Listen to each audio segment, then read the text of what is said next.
নমস্কার বন্ধুরা, আমি লিজা। রান্নায় হাতে করিতে আজ আবার আমি এসে গেছি একটা সুন্দর সুস্বাদু রেসিপি তোমাদের সামনে শেয়ার করতে। এই রেসিপির জন্য আমি কিছু ড্রাই ফ্রুটস নিয়ে নিয়েছি। এখানে আমন্ড বাদাম নিয়েছি আমি 20 থেকে 22টা মতো, আর নিয়েছি কাজু 15 থেকে 20টা মতো, আর নিয়েছি কিছু কিশমিশ। এবার আমি মিক্সিং বোলের মধ্যে আমন্ড বাদাম, কাজু আর কিশমিশ একেবারে ঢেলে একটু মিনিট 5-10 মতো ভিজিয়ে রাখবো।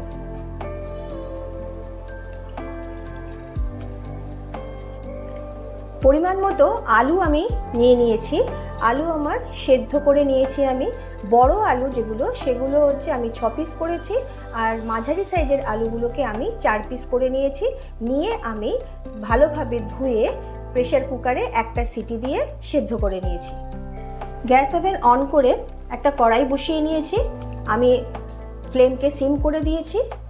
এর মধ্যে আমি ঢেলে দিচ্ছি সর্ষের তেল। পরিমাণ মতো আলুর পরিমাণ অনুযায়ী আমি সর্ষের তেল দিচ্ছি। আমি সেদ্ধ করা আলু জল ঝরিয়ে রেখে দিয়েছি। এবার আমি আলুকে এই তেলের মধ্যে একটু ভেজে নেব। তেলের ওপর আমি একটু লবণ দিয়ে নিচ্ছি। লবণ দিলে আমার শুনেছি আমি আর কি যে একটু ছেটাটা কম হয়। তেল গরম হয়ে গেছে। এবার আস্তে করে আলুগুলো এর মধ্যে ছেড়ে দেব।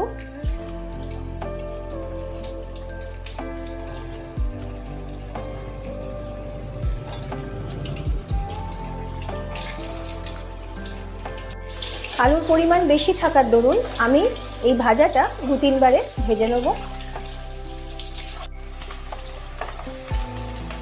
সর্ষের তেলের মধ্যেই আমি সমস্ত আলুকে ভেজে নিয়েছি একটু লাল লাল করে।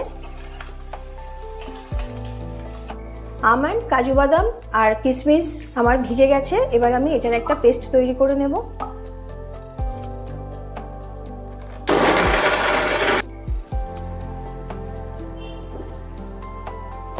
পেস্ট আমার একেবারে মিহি হয়ে গেছে।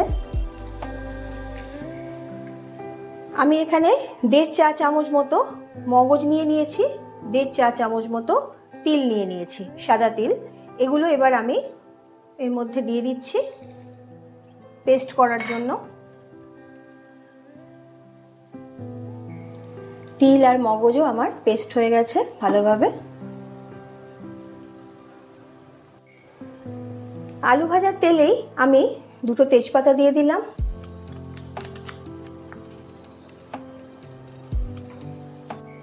আর দিচ্ছি আমার আলুর পরিমাণ অনুযায়ী গোটা জিরে। যেহেতু আমার নিরামিষ এটা, সেজন্য আমি একটু হিং দিয়ে দিলাম। ফোড়নটা একটু ভেজে নিচ্ছি। মাঝারি মাপে 2টো টমেটো আমি ঝিরিঝিরি করে কেটে নিয়েছি। এগুলো আমি তেলের মধ্যে দিয়ে দিলাম। এখানে 100 থেকে 150 গ্রাম মতো টক দই নিয়ে নিয়েছি। এটা আমি একটু ফেটিয়ে নেব। আলুর পরিমাণ অনুযায়ী আমি এখানে 1 চা চামচের একটু কম আদা বাটা দিয়ে দিচ্ছি।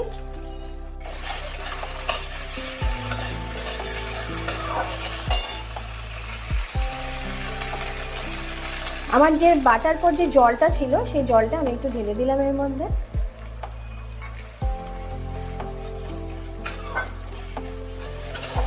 আমি তেলটা যা নিয়েছিলাম একেবারে আমি সেই তেলেই করছি। তোমাদের যদি মনে হয় তোমরা তাহলে আরেকটু তেল দিয়ে নিতে পারো, কারণ আমি একটু অল্প তেলেই করা পছন্দ করি, ওই জন্য আমি অল্প তেলেই করছি।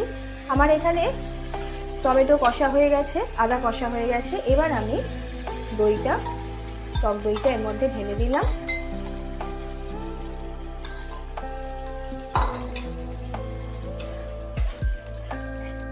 গ্যাসের ফ্লেমকে একেবারে সিম করে নেবে। এবার পরিমাণ মতো হলুদ দিয়ে দিলাম, পরিমাণ মতো নুন দিয়ে দিলাম, আর দিলাম আমি সব রান্নায় যা ইউজ করি আখের গুড়। আর দিচ্ছি কালারের জন্য একটু কাশ্মীরি লঙ্কা গুঁড়ো।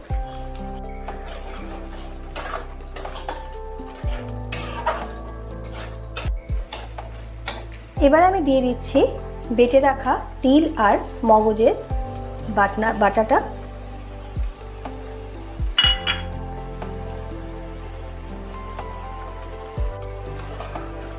বাটার পরে যে জলটা থাকে সেই জলটা দিয়ে দিয়েছিলাম প্রথমে, তারপরে আমি বাটাটা দিয়েছি। মশলা আমার হচ্ছে, সিম করে দিয়েছি ফ্লেম। এবার আমি দিয়ে দিচ্ছি বাদামের পেস্টটা। সমস্ত মশলাগুলো আগে ভালোভাবে আমি করে নিয়ে তারপর শেষে আমি আলুটা দেব। গ্যাসের ফ্লেম একটু বাড়িয়ে কমিয়ে নেবে, কারণ একেবারে বাড়ানো হয়ে গেলে কি হবে, এটা ফুটলেই কিন্তু একটু ছিটে লাগবে, সেই জন্য আমি এটা সিম করে দিচ্ছি। আমার এটা কিন্তু একেবারে নিজস্ব রেসিপি, আমি কিন্তু এটা একেবারে নিজের মতন করে করছি। সামনেই কিন্তু আমাদের একটা বিশাল অনুষ্ঠান আসছে, তোমরা সবাই জানো, খুব নামকরা অনুষ্ঠান, সেটা হচ্ছে জামাই ষষ্ঠী। তো জামাই ষষ্ঠীতে জামাইদের তো ভালো মন্দ খাওয়ানোই হয়, কিন্তু তার সাথে সাথে কিন্তু অনেক মায়েদের, অনেক বউদের উপোসের একটা ব্যাপার থাকে। সেই উপোসের দিনে তোমরা যদি এই আলুর দমটা করে খাও তাহলে কিন্তু আমারও ভালো লাগবে আর তোমাদেরও মুখের স্বাদটা একটু বদলাবে, কারণ অনেকেই আছে তাদের উপোস থাকে। যার জন্য আমি আমার ভাই, মা, বোন যারা আছে, যারা আমার মতন যারা আছে, তারা যারা উপোস করে তাদের জন্য এই রেসিপিটা আমি আজকে করে দেখাচ্ছি। সব আলুগুলো এর মধ্যে আমি দিয়ে দিচ্ছি। অবশ্যই গ্যাসের ফ্লেমটা সিমে রেখে দেবে। একটু নাড়তে হবে ভালোভাবে। আমি কিন্তু কোনো রকম জল এখানে ইউজ করিনি। যদি তোমাদের মনে হয় একটু জল দেবে তাহলে একটু দিতে পারো, তবে মনে হয় দরকার লাগবে না।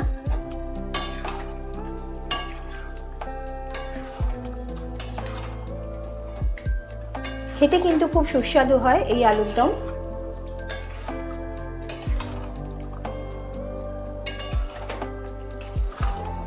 বন্ধুরা যারা আমার চ্যানেল রোজ দেখো তাদের তো বলার কিছু নেই, তারা অবশ্যই আমাকে লাইক, কমেন্ট, শেয়ার করে দিও। কেমন লাগলো খেয়ে তোমাদের অতি অবশ্যই জানিও। আর যে সমস্ত মায়েরা আর যে সমস্ত বউয়েরা উপোসে এই আলুর দম করে খেলে জামাই ষষ্ঠীর দিন, তারা তো অতি অবশ্যই আমাকে জানিও। আর যারা নতুন আজকে আমার চ্যানেল দেখতে এসেছো তাদেরকেও বলছি তোমরা আমাকে সাবস্ক্রাইব করে দিও, তার সাথে লাইক, কমেন্ট, শেয়ার করো, আমার এটা অনুরোধ রইল। আলু যেহেতু সেদ্ধ করা ছিল সেহেতু আমার তার মধ্যে আবার তারও পরে আমি ভেজেছি বেশ একটু কড়া করেই, ওই জন্য আলু ঠিকই গলে যাবে, একটু মাখো মাখো হবে এই আলুর দম।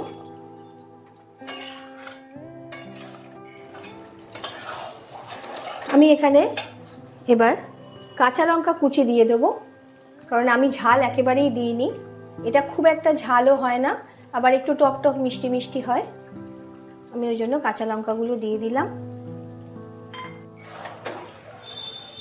তোমরা যারা ঝাল একটু বেশি খাও তারা কাঁচা লঙ্কা বেশি করে দিও, আর তা না হলে একটু পাকা লঙ্কা দিয়ে দিতে পারো, কোনো অসুবিধা হবে না।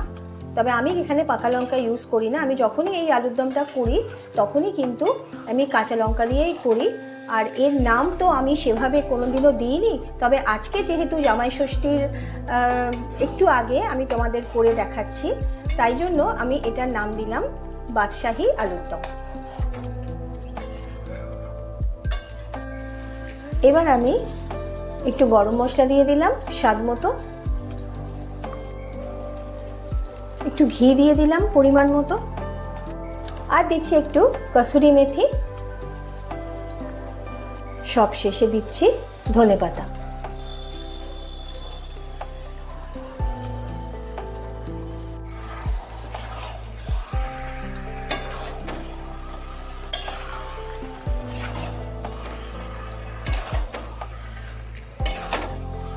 আজকের রেসিপি বাদশাহী আলুর দম আমার প্রায় শেষের পথে। আমি আবার তোমাদের কাছে আসবো আর একটা নতুন রেসিপি নিয়ে। এর পরের বার। আজকের মতন টাটা।